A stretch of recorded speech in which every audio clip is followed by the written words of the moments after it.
Fee reimbursement ఇవాళ తెలంగాణలో ఉన్నటువంటి కాంగ్రెస్ పార్టీ ప్రభుత్వం ఫీజు రియంబర్స్మెంట్ విషయంలో వాళ్ళు చేస్తున్నటువంటి దుర్మార్గపు ఆలోచనలు వాళ్ళకు ఉన్నటువంటి దుర్మార్గపు ఆలోచనలు నిజంగా చాలా సిగ్గుచేటు.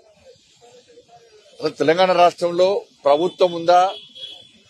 పాలకులు అన్న మాటను నిలబెట్టుకుంటారా, నిలబెట్టుకోరా?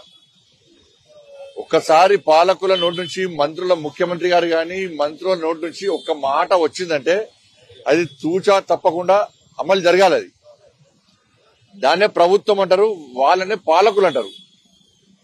కానీ ఈ ప్రభుత్వము కమిషన్లకు అలవాటు పడ్డారు.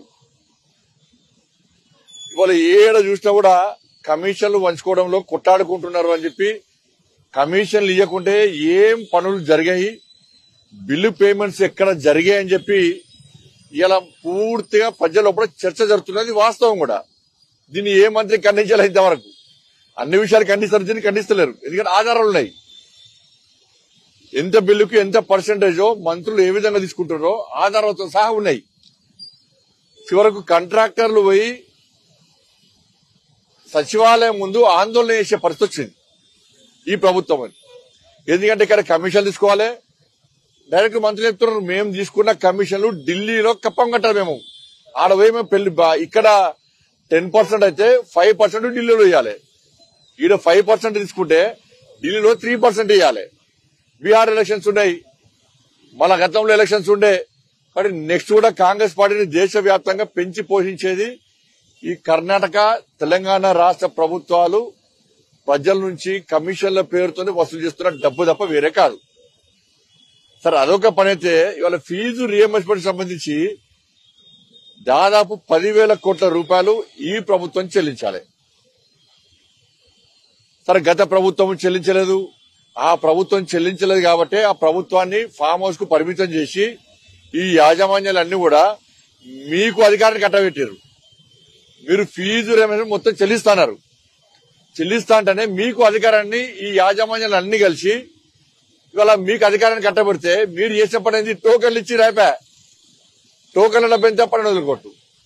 టోకన్లు ఇచ్చారు, దసరాకి ఇస్తున్నారు, దీపావళికి ఇస్తున్నారు, వాళ్ళ సంక్రాంతి వస్తున్నది. ఇయ్యడానికి మీకున్న ఇబ్బందులు ఏంది? వాళ్ళు అంతకుముందు మేము రోడ్డు మీదకి ఆందోళన చేస్తాం, మేము సమ్మె చేస్తామని చెప్పి పిలుపునిచ్చినప్పుడల్లా దానికెళ్ళి ఒక 2-3 సంఘ దాని యూనియన్ల కూడా 2-3 పిలుస్తున్నారు, చర్చలు అంటున్నారు. ఒకసారి ఒక మంత్రి వస్తాడు, ఇంకోసారి ఇంకో మంత్రి వస్తాడు, చర్చలు జరుపుతారు, మేము డబ్బులు ఇస్తామని చెప్పంటారు, వీళ్ళు సమ్మె విరమిస్తారు. నేను యాజమాన్యం కూడా చెప్పిన, మీరు ప్రభుత్వం మాటలు నమ్మి మీరు సమ్మె విరమిస్తే మీ సమస్య పరిష్కారం కాదు అని చెప్పినా కూడా మేము ఇవాళ ప్రతిసారి చర్చలు పెడుతున్నారు, ఇవాళ సమ్మె విరింపజేస్తున్నారు, ఒక్క పైసా ఇస్తలేరు. ఇవాళ లాస్ట్కు విద్యార్థుల పరిస్థితి ఏంది? ఇవాళ విద్యార్థుల పరిస్థితి రోడ్డు మీద వాళ్ళ పరిస్థితి పెంచింది. వాళ్ళ జీవితాలు, వాళ్ళ భావి భవిష్యత్తు సర్వనాశనమయ్యే పరిస్థితి తెలంగాణ రాష్ట్రం లోపల వచ్చింది. ఎందుకంటే యాజమాన్యాలు వాళ్ళొక సమావేశం పెట్టుకున్నారు. ఈసారి ఎట్టి పరిస్థితిలో 3వ తారీఖు నాడు సమ్మెకు పిలుపునిచ్చారు. ఈసారి వెనుకపోయే ప్రసక్తి లేదు. పూర్తి 10,000 కోట్ల రూపాయలు మాకు బిల్లు పేమెంట్స్ వచ్చే వరకు కూడా మేము సమ్మె విరమించమని చెప్పి చాలా సీరియస్ గా చర్చ జరిపారు. వాళ్ళు ఒక నిర్ణయం తీసుకున్నారు. విద్యార్థులు, పేరెంట్స్, యాజమాన్యాలు, ఉపాధ్యాయులు రోడ్డు మీదకి ఎక్కి ఆందోళన చేసే పరిస్థితి ఇప్పుడు తెలంగాణ రాష్ట్రంలో వచ్చింది. ఇలా టోకెన్ పేమెంట్ కాదు, వాళ్ళకు 10,000 కోట్ల రూపాయలు పూర్తిగా ఇవ్వాలని డిమాండ్ చేస్తున్నారు. మీరు టోకెన్ పేమెంట్ ఇస్తానే వాళ్ళు వెనుకపోయే ప్రసక్తి లేదు, పోరు కూడా వాళ్ళు. ఇలా ప్రభుత్వం ఏం చేస్తుంది? వాళ్ళ దిగొచ్చి వాళ్ళతో చర్చ జరిపి వాళ్ళ బిల్ పేమెంట్ చేయాలి. వాళ్ళు ఏం చేసిన ప్రభుత్వము కక్షపూర్త ధోరణి. ఇంత కేసీఆర్ గిట్నే చేసిండు. గిట్ల చేస్తేనే కేసీఆర్ కు పుట్టగతులు లేకుండా అయిపోయినాయి. రోడ్డు మీద తిరిగే పరిస్థితి లేదు. ఇలా కాంగ్రెస్ పార్టీ ప్రభుత్వం పరిస్థితి కూడా గట్టవుతుంది. చర్చలు చేయాలి. ఏం చేస్తుంది కాంగ్రెస్ ప్రభుత్వం? నిన్న బిజినెస్ మీటింగ్ పెట్టిరట. బిజినెస్ మీటింగ్ పెట్టి ఏ కాలేజీలో ఏ ఏర్పాట్లున్నాయి, ఏ విధంగా సౌకర్యాలు ఉన్నాయి, వాటి మీద నివేదికేయండి, వాళ్ళని బెదిరించండి, ఇంకోసారి ఫీజు రియంబర్స్మెంట్ అడగద్దు అని ఒక హెచ్చరిక జారీ చేయడానికి ఇలా కాంగ్రెస్ పార్టీ ప్రభుత్వం ముందుకు వచ్చిందంటే ఇంతకంటే మూర్ఖత్వం ఇంకోటి కాదు. అంటే బ్లాక్ మెయిల్ చేయాలనుకుంటారు ఏంది మీరు బ్లాక్ మెయిల్ ప్రభుత్వం ఇది. మీరు బ్లాక్ మెయిల్ చేస్తే భయపడతారు ఏంది? విద్యార్థుల భవిష్యత్తు కాపాడండి. ఇలా ఇచ్చిన మాట తప్పింది మీరు. ఇట్లా విజిలెన్స్ కమిటీ లేయాలంటే ఫస్ట్ మీ మీద వేయాలి. 6 గ్యారంటీలు ఇస్తా అని చెప్పి మోసం చేసింది మీరు. 100 రోజుల్లో హామీలు ఇస్తాను మోసం చేసింది మీరు. ఇలా మీ మీద ఎవరు కమిటీ వేయాలి?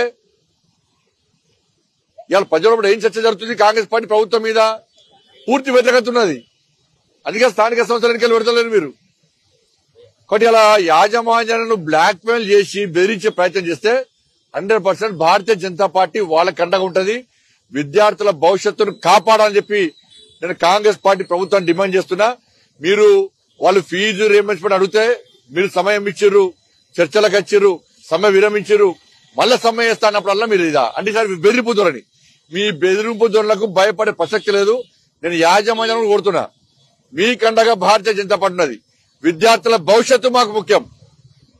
ఇలా పేద విద్యార్థుల భవిష్యత్తు రోడ్డు మీద పరిస్థితి వచ్చింది.